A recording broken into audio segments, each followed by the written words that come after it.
부모가 일찍이 돌아가시고 고아 아닌 고아로 살아가는 한 청년이 돈 많은 부잣집 삼촌집에 양자로 어릴 때부터 살게 되었습니다. 아버지 어머니 대리로 삼촌집에서 살아가는 이 청년은 열심히 공부하고 사법고시를 치고 많은 사람들에게 똑똑하다, 유능하다, 장래가 밝다고 인정받을 정도로 훌륭한 청년으로 성장했습니다.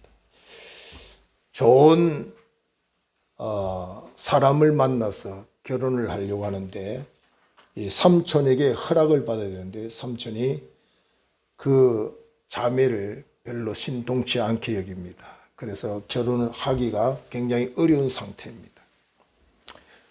그러한 와중에 이 삼촌이 굉장히 심각한 병을 통해서 곧 죽게 됐습니다.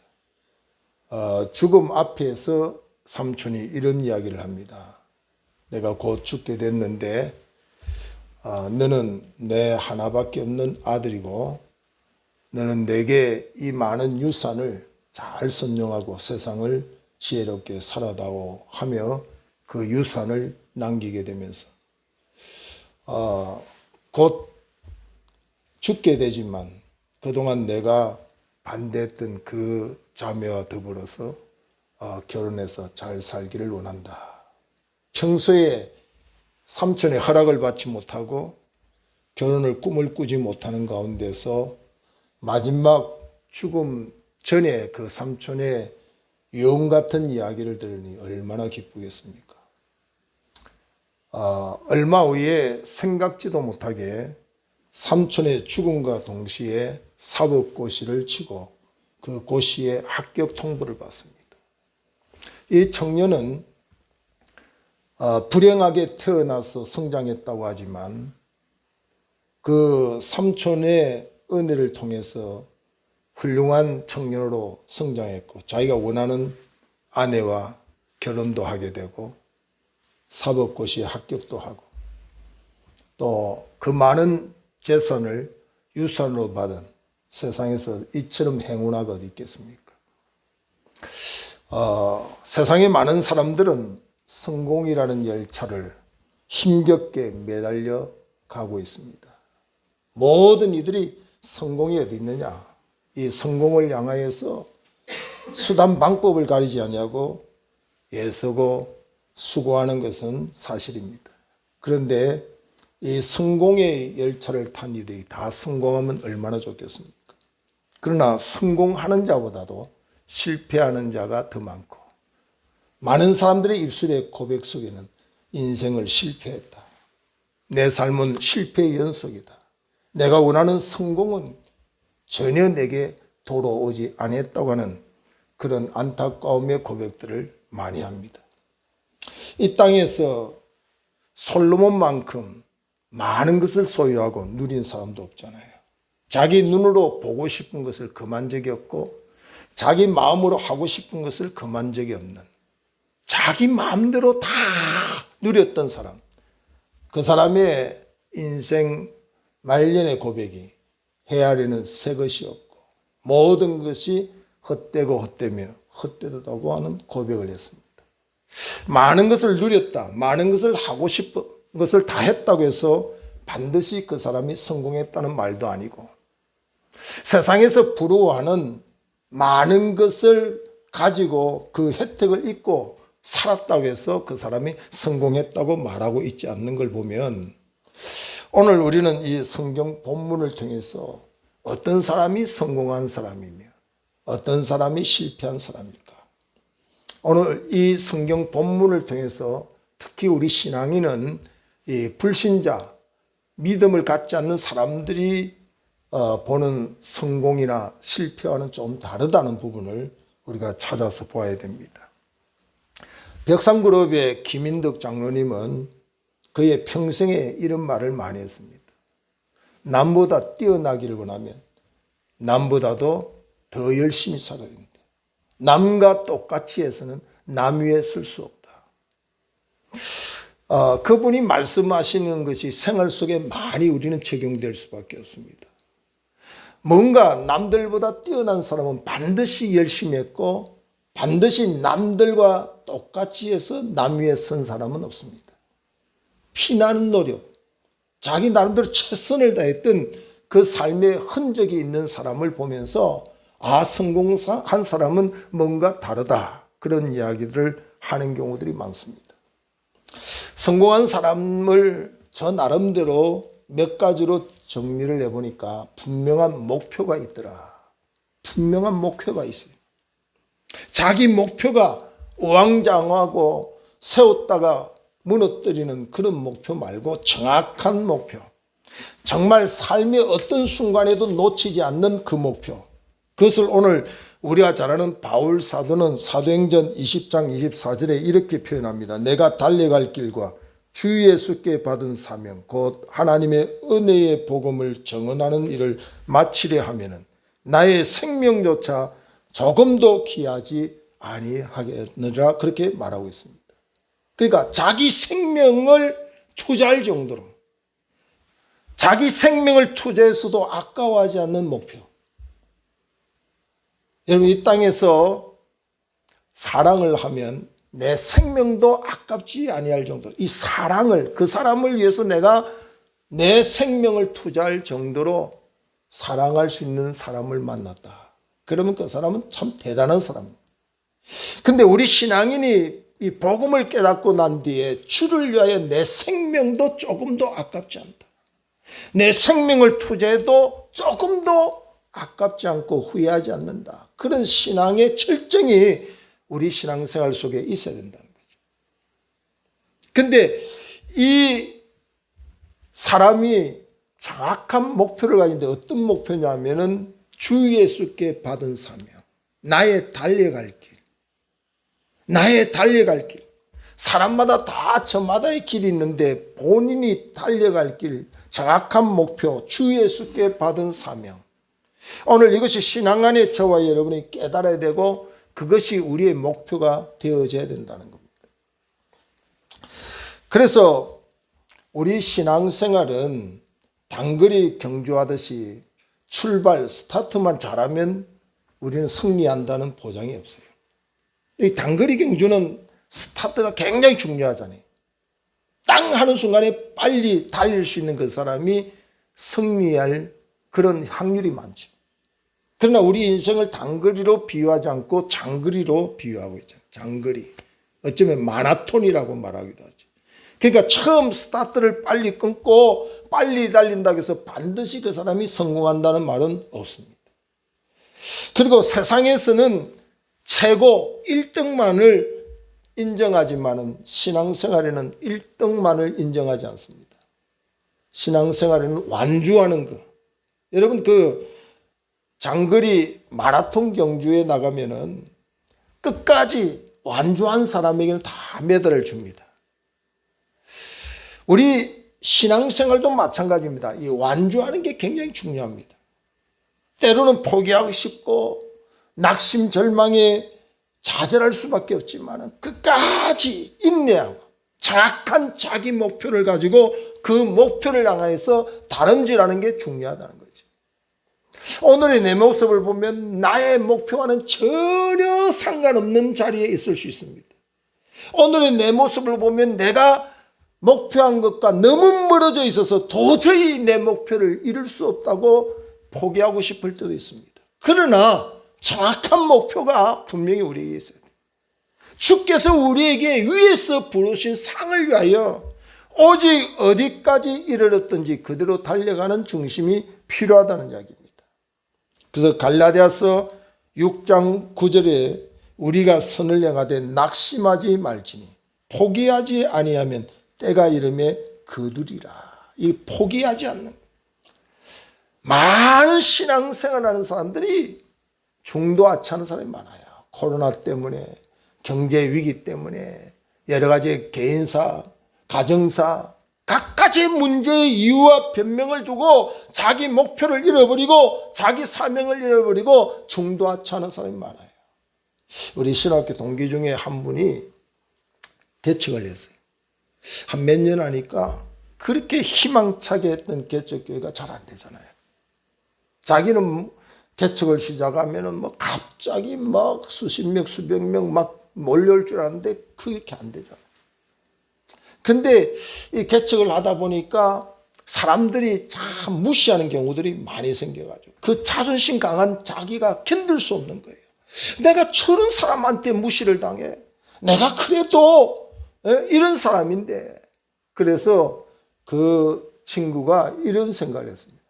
내가 좀 사업을 해서 돈을 좀 많이 벌어가지고 나중에 좀 이 물질적으로라도 좀 안정이 되고 여유 있을 때 다시 목회해야 되겠다. 근데 지금까지도 그분 목회 자리 돌아오지 못했습니다. 여러분, 우리에게 주어진 목표는 곧 사명입니다. 사명은 생명보다 더 중요합니다. 내 생명을 투자해도 아깝지 아니할 그 사명을 깨달아야 돼요. 이 땅에 존재할 때 사명을 잃어버린 사람만큼 불쌍한 사람이 없어요. 내 생명을 투자해도 아깝지 아니할 정도의 사명, 그것을 깨닫는 것이 신앙인의 위대함입니다. 그 사람이 복된 자가 되는 겁니다. 정확한 목표 아래서 우리가 가져야 될 좋은 습관이 그를 또 주도해야 됩니다. 좋은 습관이 있어야 돼요. 누가복음 22장 39절에 보면은 예수께서 나가서 습관을 따라 감난산에 가시매 제자들도 그를 따랐다. 그렇게 말씀하고 있습니다. 예수님께서 습관을 쫓아 감난산에 가신 이유가 뭘까? 기도하러 가신 거지. 감난산에 기도하러 가셨다. 그렇게 분주한 예수님께서 습관을 따라 항상 그의 몸에 배어서 할 수밖에 없었던 그 일이 뭘까? 기도. 우리 성도들에게 가장 좋은 습관이 뭐냐면 기도입니다. 그리고 정확한 목표를 이루기 위해서는 끊임없는 기도 생활이 우리에게 필요하다는 거죠. 기도하지 아니하고 사명을 감당한다. 그건 절대로 안 되는 이야기입니다. 기도하지 아니하고 목표를 이루겠다. 그건 착각입니다. 그건 사단이 우리에게 미혹하는 겁니다. 그러므로 우리 신앙인의 목표, 그 사명, 주께서 우리에게 부르시고 우리가 그 목표를 이루어가는 그 길 속에는 반드시 예수님의 좋은 습관, 기도하는 일.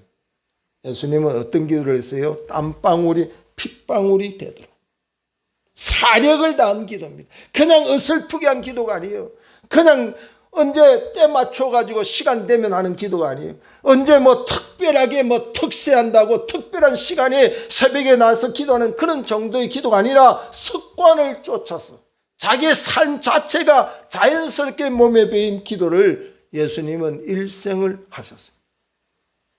공생의 첫 시간부터 40일을 금식하고 기도로 시작하셨고 그의 모든 사역의 순간순간마다 기도하셨고 마지막 십자가를 지시면서 가상칠언으로 7가지의 말씀이 다 기도입니다. 기도. 그러니까 삶 자체가 습관을 쫓아 기도한 예수님의 그 모범을 따라 우리에게 정확한 목표를 따라 살 수 있는 유일한 방법이 뭐냐면 기도입니다. 그리고 말씀 묵상입니다. 시편 1편 1절 이하에 보면 이 말씀을 주야로 묵상하는 자다. 이 묵상한다는 건 되새김을 말하는데 이 되새김은 소 같은 경우 보면은요, 자세히 관찰하면은 아침부터 저녁 잠잘 때까지 오물오물 계속 되새깁니다. 예? 아침에 먹었던 거 점심 먹을 때까지 계속 오물 하는 것이 바로 되새김이거든요. 바로 우리 신앙생활이 주일날 설교 듣고 문 열고 끝나버리는 말씀은 결코 우리가 목표를 이루는 사명자로 살아가기 어려워요. 우리의 생활이 계속 또다시 말씀을 받을 때까지 되새기는 거예요. 그게 깊은 묵상이에요. 그 묵상이 삶 속에 적용돼야 돼요. 설교는 설교고 생활은 생활이다. 그러면 안 돼요. 말씀이 우리 마음판에 새기면 잘 박힌 못처럼 빠져나가지 않도록 이 사단이 계속해서 수단방법을 가리지 않고 들었던 말씀, 읽었던 말씀, 묵상해야 될 말씀을 자꾸 뽑아버리려고 할 때 잘 박힌 못처럼 내 생활 순간순간마다 그 말씀이 능력이 되고 위로가 되고 힘이 되어져서 내 생활을 주도하고 이끌어야 그 사람이 하나님 앞에 부름받은 사명의 자리로 나아갈 수가 있다는 거죠. 이 말씀 한 말씀을 붙드는 사람이 얼마나 능력이 있는지 몰라요. 정말 사형 선고를 받아 죽음의 순간에 이르는 사람에게 제가 잘 아는 분에게 성경 한 구절, 사람으로는 되지 않지만 하나님으로는 능치 못함이 없다. 사람은 할 수 없으되 하나님은 하실 수 있습니다는 말씀을 전해줄 때 그 말씀 한 말씀을 받아들이고 다시 한번 용기를 가지고 믿음으로 도전해서 그 불치병에서 고침받은 간정도 저는 들어봤습니다.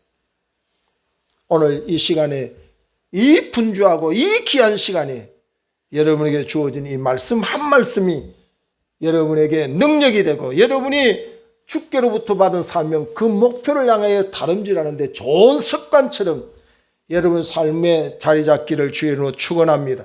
그래서 마지막 순간에는 이 말씀을 읽는 자와 듣는 자와 지키는 자가 복이 있다고 그랬어요. 읽는 것도 복이 있고 듣는 것도 복이 있지만 최종적으로 우리에게 복을 누릴 수 있는 것은 지키는 거예요. 그 말씀을 지키는 자, 계시록 1장 3절에 이 말씀을 읽는 자와 듣는 자와 지키는 자가 복이 있다고 분명히 말씀하고 있습니다. 근데 이 먼저 좋은 습관이 우리 몸에 배이려고 하면 나쁜 습관부터 뿌리를 뽑아야 돼. 나쁜 습관이 나를 자리 잡는 동안은 좋은 습관은 절대로 내 몸에 배이지 않습니다. 그 나쁜 습관을 오늘 성경 에베소서 4장 22절에 너희는 유혹의 욕심을 따라 썩어져가는 구습을 따르는 옛사람을 버리고, 구습, 옛날에 예수 믿기 전에 내 몸에 배어있는 이 악한 습관, 그걸 뿌리를 뽑아야 돼요. 예수를 믿었는데도 여전히 옛날에 그 악습이 내 몸에 자리 잡고 내 인생의 길을 인도하면 주께서 내게 부여주신 그 사명, 그 목표를 향하여 나아갈 수가 없다는 이야기입니다. 저희 집은 13번 1년에 제사 지내는 집이거든요. 한 달에 2번도 들어가는 달이 있어요. 그게 없는 살림에 우리 집은 제사 지낼 때 늘 걱정했어요. 제사상을 차려야 되는데 가난하고 이 가난한데 제사 지낸다고 하는 자체, 우리는 못 먹어도 조상에게는 좋은 것을 대접해야지는 마음을 가지고 많은 우리 가족들은 제사 지내는 것이 우리가 지금 예수를 알고 예배드리는 즐거움 못지않게 낙으로 삼았어요. 사람들이 볼 때 저 어려운데 제사를 왜 지내? 여러분, 저 어려운데 저 사람은 예배를 왜 드려?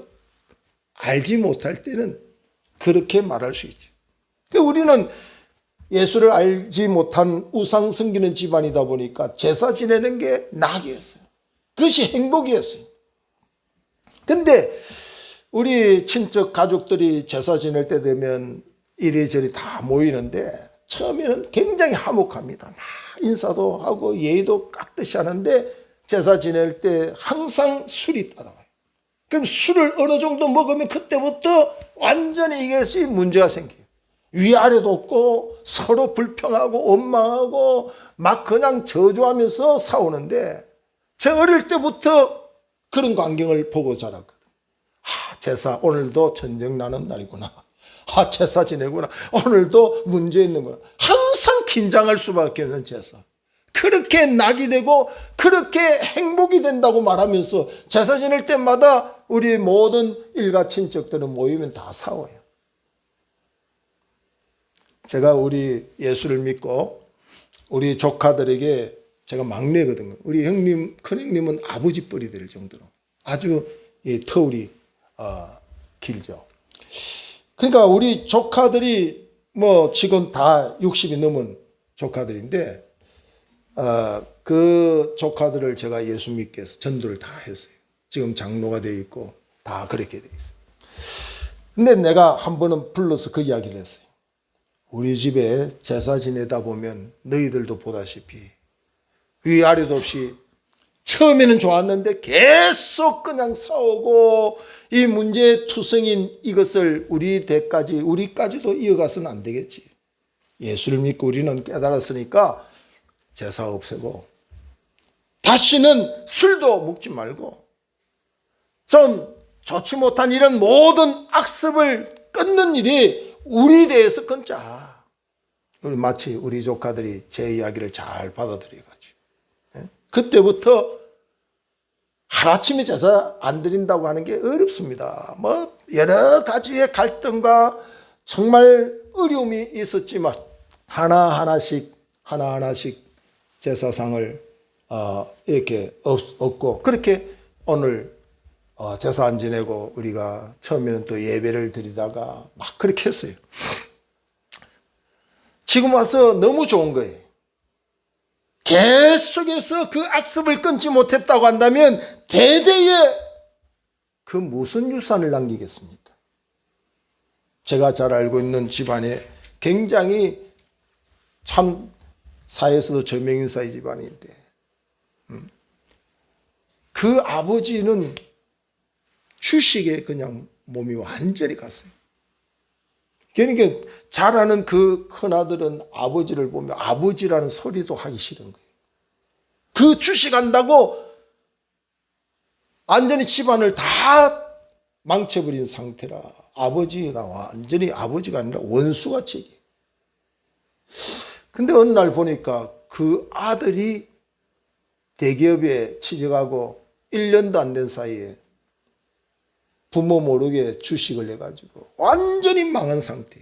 자기가 사채를 벌어가지고 해가지고 갚을 수도 없고 돌릴 수도 없는 상태에 도저히 감당할 수 없으니까 그때야 자기 어머니에게 이야기를 하는데 이미 많은 빚이 쌓인 상태에서 그렇게 철저히 그 아버지의 악습, 그 집안에 내려오는 그 나쁜 습관을 저주하면서 성장한 아들까지도 그 아버지에 대해서 끊지 못하니까 자식에게까지 이어지더라 이 말이에요. 저와 여러분도 혹시 내 대에 끊지 않으면 자녀들까지 후손들까지 이어질 이 악한 습관, 우리에게 주어진 사명을 감당하는 길에 늘 막아 쓰는 이 죄악 같은 이것을 끊지 아니하면 우리의 성공은 점점 멀어지고 합당치 않는 삶을 살아가게 된다는 사실을 우리가 기억해야 될 줄 압니다. 오늘 본문에 보면은 성공자 같은데 실패자가 나옵니다.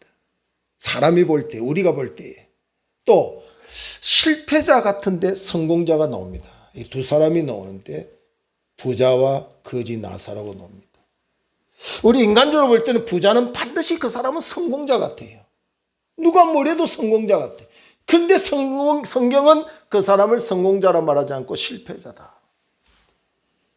거지 나사로 반드시 그 사람은 우리의 물질의 기준을 가지고 평가하면 철저히 가난한 사람 실패자입니다. 그런데 성경은 그 나사로를 성공자로서 우리에게 교훈하고 있습니다.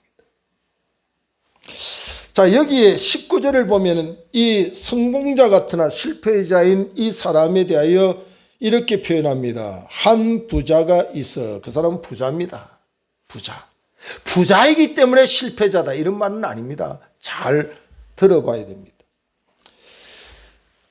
어떤 기복주의자들은 이런 말도 합니다. 예수 믿고 한 3년 됐는데도 부자가 안 되면 그건 예수 잘못 믿는 거다. 뭐 이런 사람도 있어요. 그만큼 오늘 우리 한국 교회는 이 기복주의적인 신앙이 자리 잡아 있어요. 막 예수만 믿으면 막 그냥 가난을 금방 탈출하고 부자가 되고 병든 자가 갑자기 일어나서 건강해지고 이건 다 기복적인 거예요. 하나님의 뜻이 우리의 욕망을 채우고 우리의 만족을 위하여 우리가 계획한 대로 그대로 이루어지는 것이 하나님의 뜻이 아니에요. 세상은 물질로 기준을 가지고 사람을 평가하죠. 그래서 돈 많으면 잘 산다. 근데 돈 많은 사람 잘 살던가요? 가난해도 잘 사는 사람 많아요. 그 세상의 물질적 기준을 가지고 평가할 때 하는 말이죠. 강남에는 초등학생이 방학 마치고 난 뒤에 자기들끼리 이런 이야기를 합니다. 나는 방학 기간 동안 유럽을 다녀왔잖아. 나는 미국을 다녀왔잖아. 그러니까 강남에서 초등학교에 적응하고 잘 살려고 하면 적어도 방학 기간에 유럽 정도는 여행 갈 만한 그런 집이 돼야 강남에 산다 이 말. 그러니까 그거 가능하지도 못한데 강남을 꿈꿀 이유는 없어요. 아파트에 몇 평을 사느냐, 그걸 보고 잘 산다 못 산다. 근데 우리 지역도 부촌이잖아요.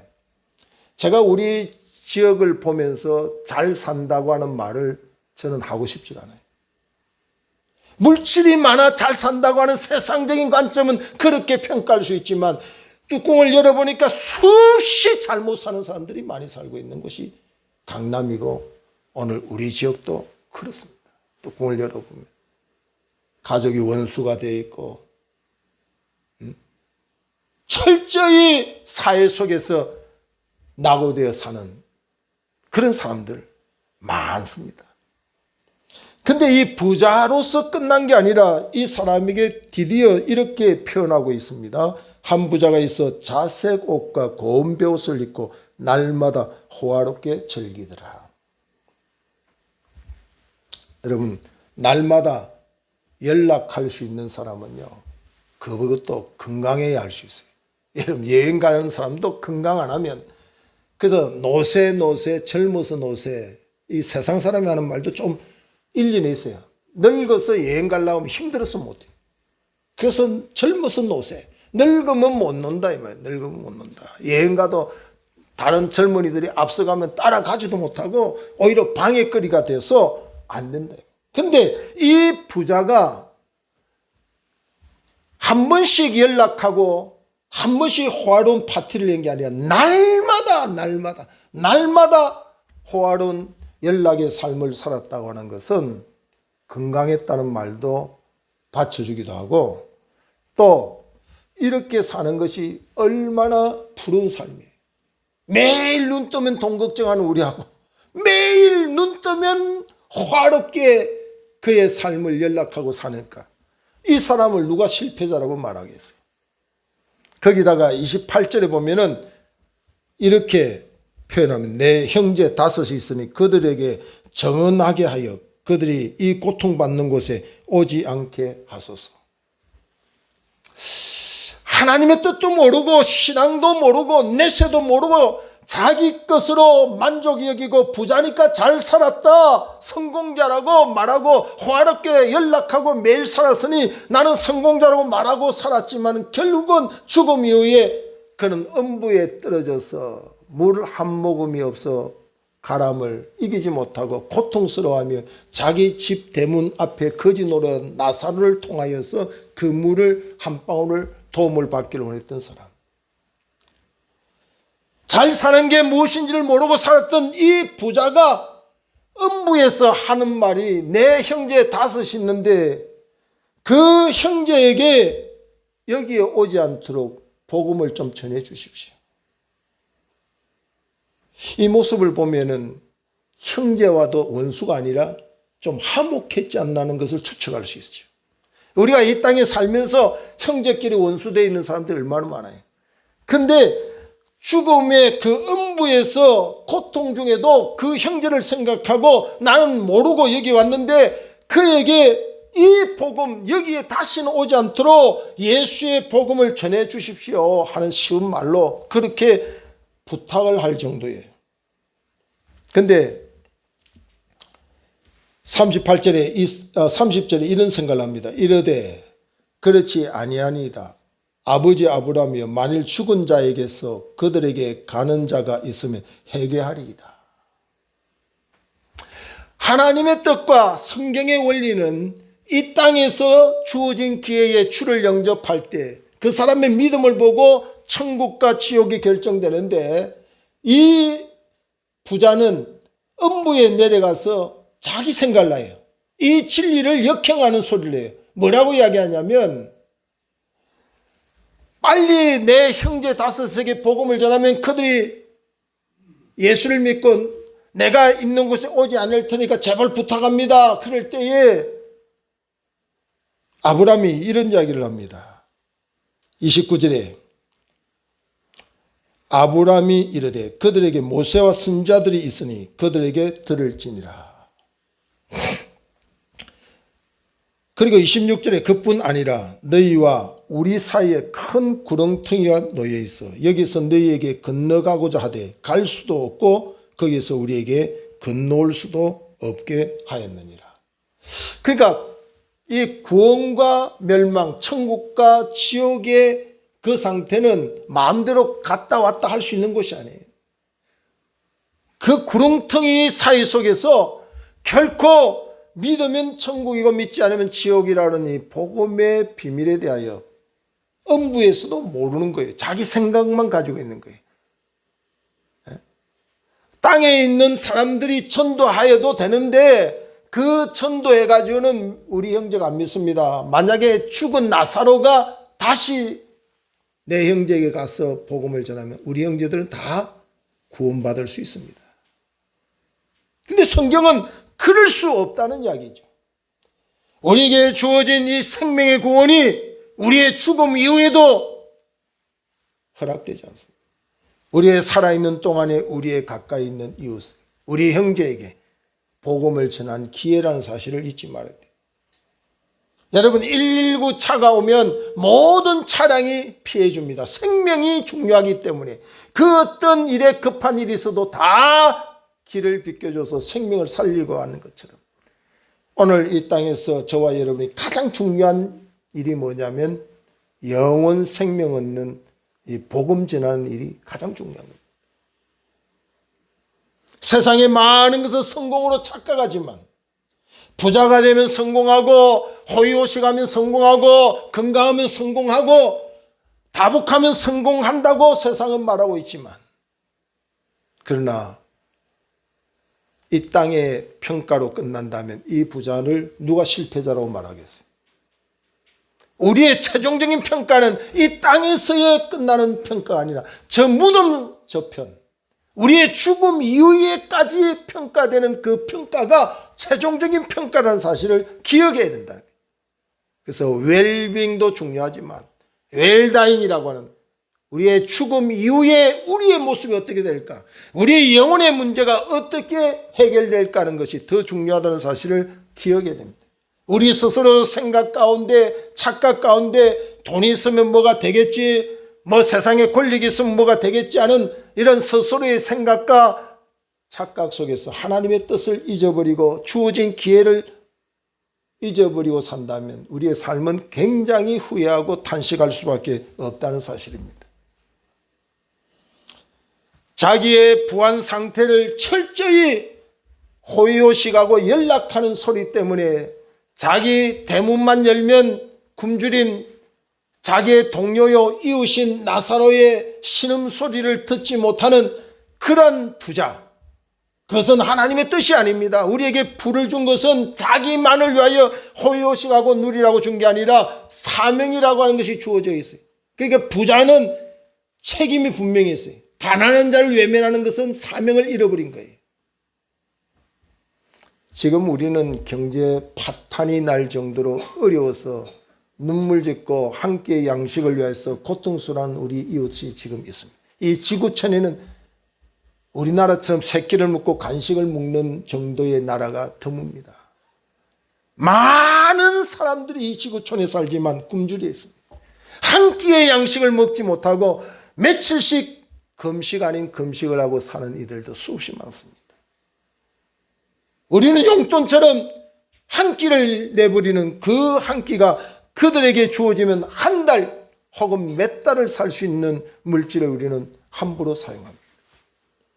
오늘 저와 여러분이 신앙생활할 때 우리의 사명을 따라 사는 우리들에게는 반드시 우리의 호요 시간에 연락하는 이 풍요의 소리를 조금 줄일 필요성이 있습니다. 우리 집은, 내 삶은 이렇게 풍요로워 풍악을 울리고 이 풍요의 소리를 외치는 것이 멋있게 보이고 대단하게 보일지 모르지만 하나님은 그 소리를 멈추라고 말하고 있습니다. 그 소리를 줄이라고 하고 있습니다. 저와 여러분이 좀 신중히 이 풍요의 소리를 줄이다 보면 우리 가까이에 신음하는 이 가난한 사람, 이 외면할 수 없는 사람들의 신음소리를 듣게 됩니다. 그것이 우리에게 주어진 이 땅의 사명입니다. 나사로를 가난한 자, 철저히 실패자라고 볼 수밖에 없지만은 나사로가 어떻게 아브라함의 품에 안길 수 있었는가? 그것에 대해서 많은 추측도 할 수도 있지만 성경의 구구절절히 설명을 하고 있지 않습니다. 그러나 그가 아브라함의 품에 안겨 있고 저 천국에 하나님의 사람으로 세워진 그에 대해서는 그 아브라함의 그 나사로의 이름의 뜻에서 우리에게 전해주는 게 있어요. 그 나사로의 이름의 뜻은 철저히 하나님의 도우심을 바란다는 뜻이에요. 하나님의 도우심을 바란다.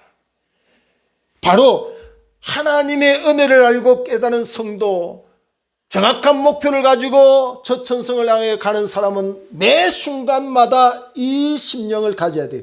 하나님의 도우심을 구합니다.